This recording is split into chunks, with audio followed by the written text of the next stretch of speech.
Have you ever eaten somewhere so good you didn't question why it tasted different? Because I did. And I almost didn't make it out with my sanity. My name is Amaka, and this happened 3 years ago in a town where everybody minds their business until something forces your eyes open. There was this woman. Her name was Mama Bisi. If you lived anywhere near Oyingbo Junction, you knew her restaurant. Small place, zinc roof, always hot, always full. Men in suits, Okada riders, even church workers after Sunday service. Her food? Unforgettable. Not just good, addictive. You could eat and still think about it at midnight. I was 26 then. I worked at a small pharmacy nearby. Every lunch break, I went there. At first, it was just convenient.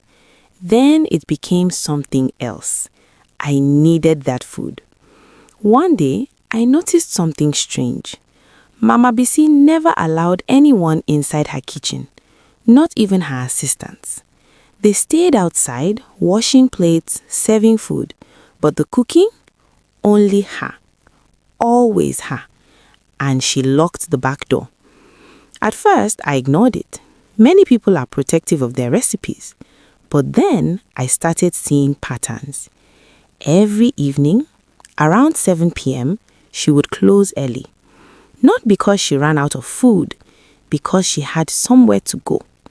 And every time she returned the next morning, her food tasted even better. That's when my curiosity started to itch. One night, I decided to follow her. I told myself it was just harmless curiosity, but deep down, I already felt something was wrong. If you're enjoying this so far, don't just sit quietly. Tap that like button, drop a comment if you've ever had a strange feeling about a place, and subscribe, because what I'm about to tell you, you won't forget. That night, I waited outside her shop, hidden behind a parked bus. Around 7:15 p.m., she came out, dressed in a wrapper, head tied tight, carrying 2 empty yellow jerry cans. That alone was odd. Why jerry cans? She walked fast, no hesitation, like someone who had done this many times. I followed, careful, quiet. We passed the busy roads, then the crowded streets, then somewhere quieter. My heart started beating faster when I realized where we were heading, the mortuary. I stopped.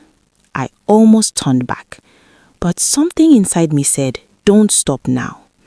She walked straight in, no knocking, no greeting, like she belonged there. I waited outside for almost 20 minutes. My legs were shaking. Then she came out. The jerry cans were no longer empty. She held them tightly, carefully, like something precious was inside. I felt cold, very cold, but I still followed.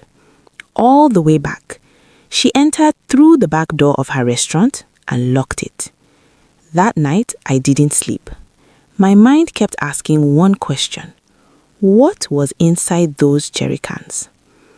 The next day, I went to work like nothing happened, but I couldn't focus. By lunch, I went to her restaurant again.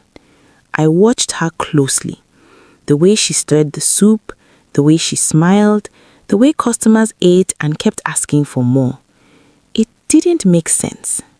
That evening, I made a decision. I had to know the truth. That same night, I went back. This time, I didn't just follow. I waited until she entered the mortuary. Then I crept closer. The gate was slightly open.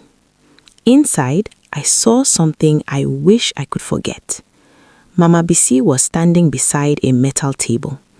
A body lay there, covered halfway with white cloth. I couldn't breathe. She opened one of the jerry cans, and then she began collecting water. Water that was dripping from the body, from the washing process, from the dead. I covered my mouth. My stomach turned. I wanted to scream, but no sound came out. She filled both jerry cans, closed them tightly, and then she smiled. A slow, satisfied smile, like someone who had just found gold.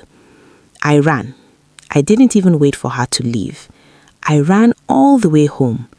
That night, I threw up again and again because I remembered I had been eating her food every day for weeks, maybe months.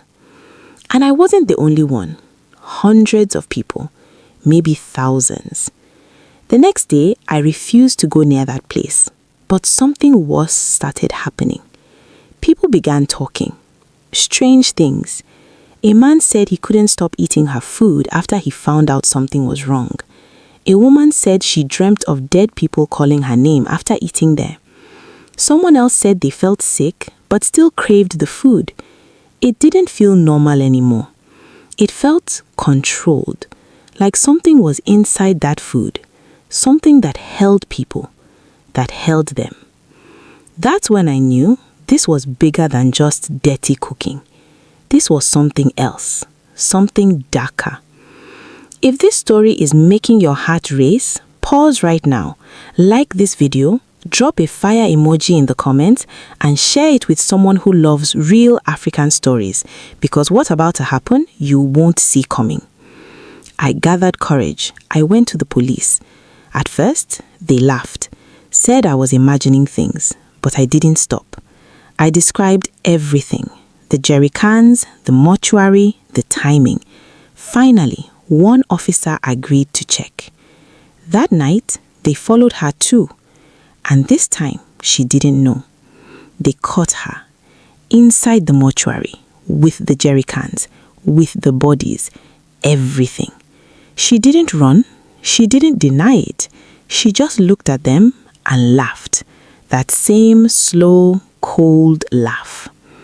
When they brought her in for questioning, I was there, hidden, watching. And what she said still haunts me. She said, "You people think it's just cooking?" She smiled. Then she said, "That water carries what people leave behind." The officer asked, "What do you mean?" She leaned forward and whispered, "Desire, hunger, attachment." She claimed that the water from the dead contained the final emotions of those who passed. And when mixed with food, it passed into the living, making them crave, making them return, making them depend. The room went silent. Nobody spoke, because deep down, it explained everything. But here's the twist, the real twist. After her arrest, the restaurant was shut down. Everyone stopped going there. Or at least, that's what we thought. A week later, a new woman opened the same place. Different name, different face, but the same taste. Exactly the same. People started going again, slowly, quietly, like nothing happened. And when I saw her one afternoon, I froze. Because the way she stirred the pot, the way she smiled, it was the same. Not similar, the same. I walked closer, my hands shaking, and then she looked at me, straight into my eyes, and she said, "You stopped coming." My blood ran cold, because I had never seen this woman before, or at least that's what I believed, until she leaned closer and whispered softly, "Some recipes don't belong to one person." I haven't eaten outside since that day, not once. And every time I pass that street, I still see people lining up, smiling, eating, coming back, again and again. So tell me, if you found out your favorite food came from something like this, would you stop? Or would you keep going, just one more time? If this story gave you chills, don't scroll away. Like this video, comment what you would have done, share it with someone who loves real African stories, and subscribe right now, because more stories like this are coming, and trust me, the next one might even be darker.